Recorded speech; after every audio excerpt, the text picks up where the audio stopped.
Shalom, Ibu Bapa dan Saudara-saudara, salam sejahtera dari Tuhan untuk kita sekalian. Senang rasanya bisa berjumpa lagi melalui saat teduh. Kita bersama akan mendengarkan firman Tuhan, menaikkan syafaat kita.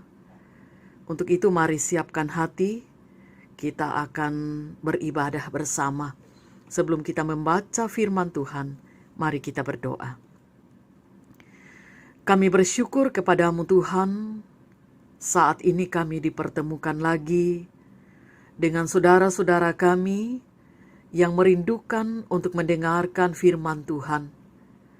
Kami mohon kiranya Roh Kudus menerangi hati kami di dalam mendengarkan firman Tuhan, agar kami dapat mengerti bahkan dimampukan melakukannya. Ampuni dosa kami dan bersabdalah, kami telah sedia mendengar. Di dalam nama Tuhan Yesus kami berdoa kepada Bapa di sorga. Amin. Injil Markus pasal 2 ayat 13 sampai dengan ayat 17. Firman Tuhan, Lewi pemungut cukai mengikut Yesus.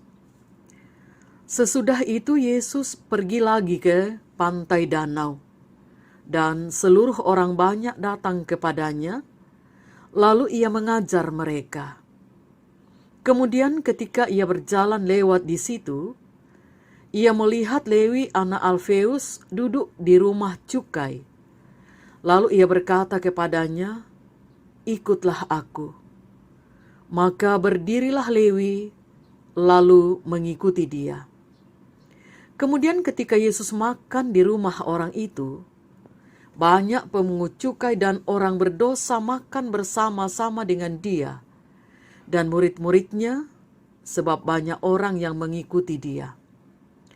Pada waktu ahli-ahli Taurat dari golongan Farisi melihat bahwa ia makan dengan pemungut cukai dan orang berdosa itu, berkatalah mereka kepada murid-muridnya, "Mengapa ia makan bersama-sama dengan pemungut cukai dan orang berdosa?"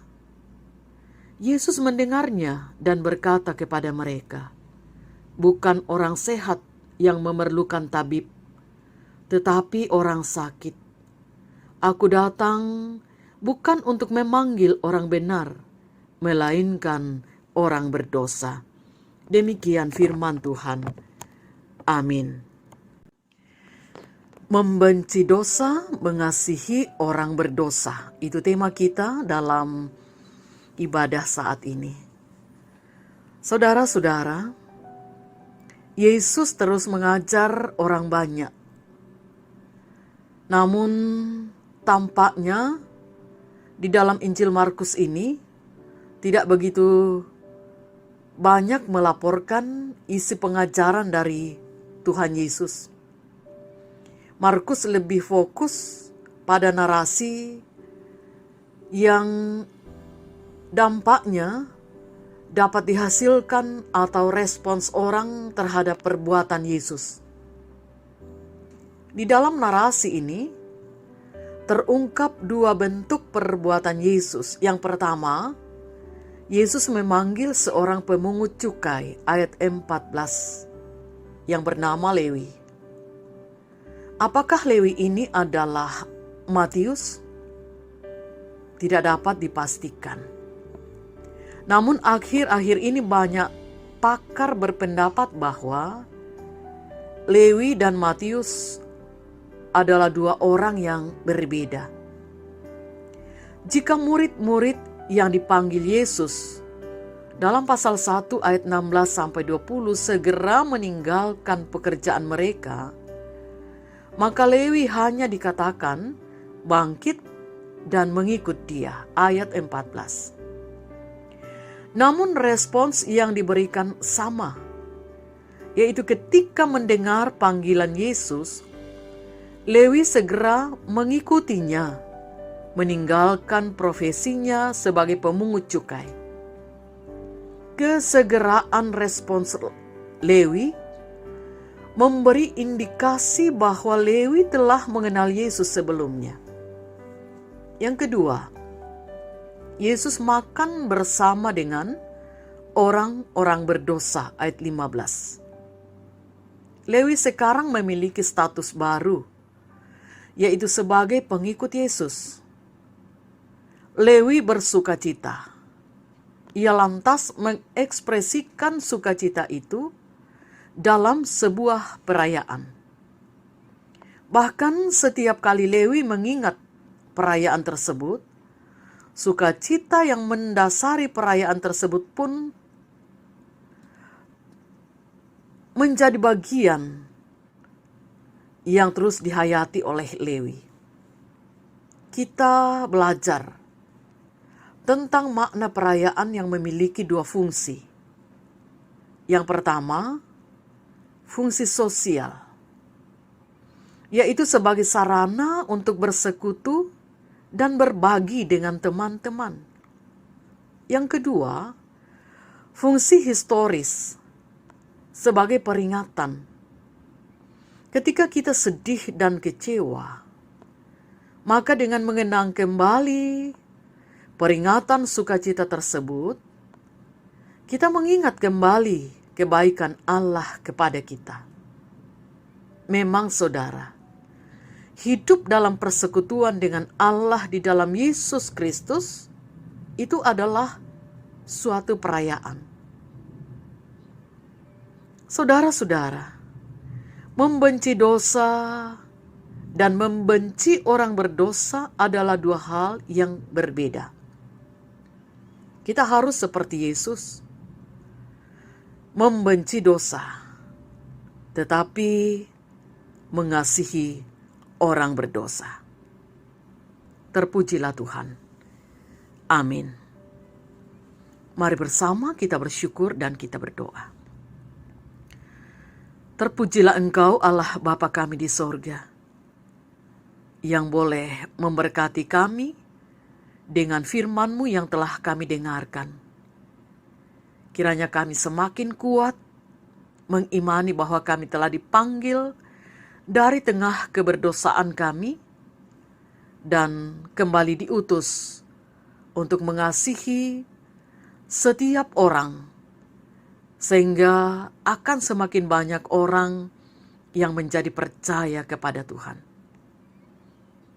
Kami berharap kiranya kami terus diberikan kesehatan oleh Tuhan dan semangat, baik itu di dalam keluarga kami masing-masing, di dalam mengangkat setiap peran kami selaku kepala keluarga, ibu rumah tangga, anak-anak dan cucu. Kiranya kami semuanya boleh dipakai Tuhan untuk dapat meneladani sikap Yesus. Kami belajar untuk membenci dosa dan mengasihi orang-orang yang berdosa. Kami pun berdoa Tuhan Engkau kuatkan kami di dalam mengangkat pekerjaan, pelayanan, usaha, dan berbagai tanggung jawab kami. Biarlah di sana kami pun dapat menjadi teladan bagi banyak orang, bahwa kami sungguh dapat membenci dosa di dalam mengangkat tanggung jawab kami, sehingga kami jauh dari hal-hal yang Tuhan tidak inginkan untuk kami lakukan.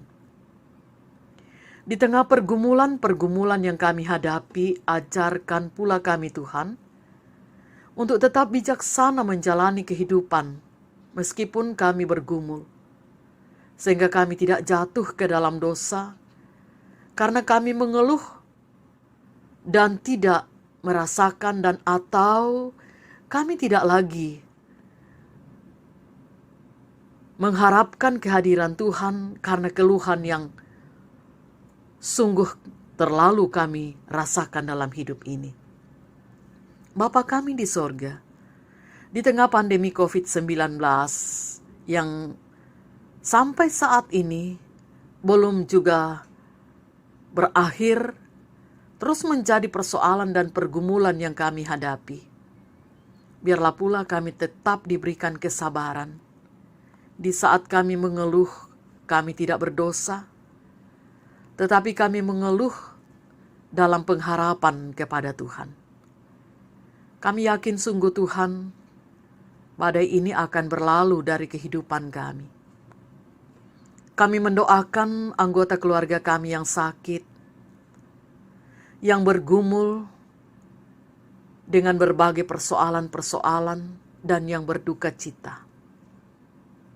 Seluruh harapan-harapan kami terus kami letakkan di dalam tangan kuasa Tuhan. Kiranya kami boleh mendapatkan anugerah dari Tuhan, dikenan di dalam setiap harapan kami. Tuhan kami muliakan.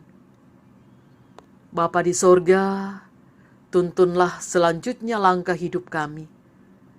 Dan Tuhan berkenan mengampuni dosa kami. Sebab kami datang berdoa kepada Bapa melalui Tuhan Yesus, Juru Selamat kami yang hidup. Amin. Demikian ibadah kita untuk kesempatan ini. Tuhan Yesus memberkati ibu bapa dan saudara-saudara, dan salam sehat untuk kita sekalian.